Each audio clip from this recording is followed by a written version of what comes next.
Beans खाने के बाद में या फिर बहुत सारे लेग्यूम्स होते हैं, ठीक है, राजमा हो गया, छोले हो गए, ये सारी चीजें खाने के बाद में जो है बहुत ज्यादा गैस होती है, बहुत ज्यादा फार्टिंग होती है। तो आपको भिगोना है मिनिमम 8 आवर्स के लिए, ठीक है, कम से कम 8 घंटे के लिए या फिर इससे ज्यादा के लिए भी आप भिगो सकते हैं, ठीक है। जब भी आपको बनाना है, कुक करना है, ठीक है, इन चीजों को 2-3 बार वॉश कर लेना, ठीक है। अगर कैंड वाले है, कैंड अगर है ऑलरेडी, तो उनको भी 3-4 बार यूज करने से पहले जो है वो वॉश कर। हम जितनी भी चीजें हैं जैसे कि राजमा हो गया, छोले हो गया, जिससे गैस बनती है, बहुत ज्यादा फार्टिंग गैस का इशू रहता है, तो ये चीजों को हमेशा कम से कम 8 घंटे भिगोने के बाद या फिर उससे ज्यादा भिगोने के बाद ही कंज्यूम करना चाहिए। जब भी आप इन चीजों को अच्छे से भिगोगे, ठीक है, अच्छे से सोक करोगे, तो इसमें एक कॉम्प्लेक्स कार्ब होता है, ठीक है, जिसको ओलिगोसैकेराइड बोलते हैं, और ये बहुत ज्यादा डिफिकल्ट होता है डाइजेस्ट करने के लिए। जब भी आप सोक करते हैं या फिर अगर आप बॉईल कर लेते हैं, ठीक है, जैसे चने या फिर राजमा है, अगर आप बहुत ज्यादा सॉफ्ट होने तक बॉईल करते हैं, तो ये जो इसमें का कार्ब है, कॉम्प्लेक्स कार्ब, वो जो है वो थोड़ा सा जो है कम हो जाता है, जिस वजह से जो है आपको ये डाइजेशन में इजी रहेगा। जैसे कि बहुत सारी रेसिपीज है कि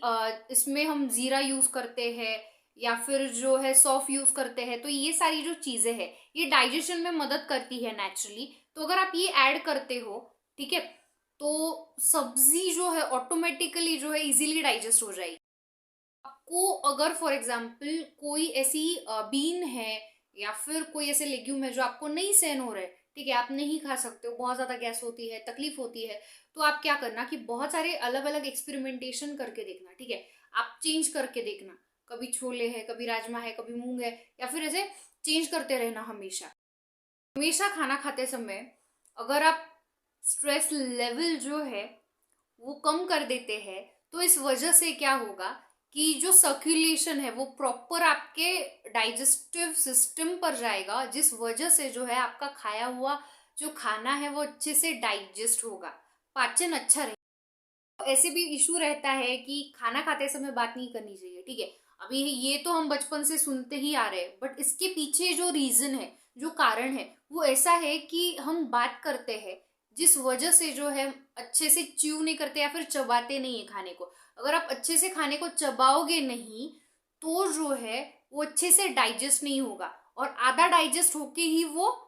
बाहर निकल जाएगा, ठीक है। इम्पोर्टेंटली अगर आपने बहुत सारी चीजें ट्राई कर ली, बहुत सारी रेसिपीज ट्राई कर ली, पर किसी भी फॉर्म में आपको ये चीजें सहन हो ही नहीं रही है, ठीक है, तो इसके पीछे का कारण ऐसे भी रह सकता है कि प्रॉब्लम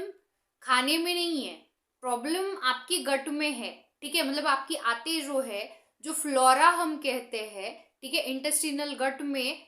बैक्टीरिया का जो प्रमाण है वो कम हो चुका है, जो डाइजेस्ट करने में आपको मदद करते हैं। तो आपको क्या करना पड़ेगा, ऊपर से एक्स्ट्रा प्रोबायोटिक्स लेने पड़ेंगे जब भी, ठीक है, जब भी आप कुछ ऐसी चीजें खा रहे हैं जो बहुत ज्यादा हैवी है, तो आपको तब पानी अवॉइड करना है। पानी क्या करेगा, आप जो खाना खा रहे हैं, ठीक है, तो वो प्रोसेस जो होती है डाइजेशन की उसको स्लो कर देगा, जो एसिड्स है उनको वो डाइल्यूट कर देता है।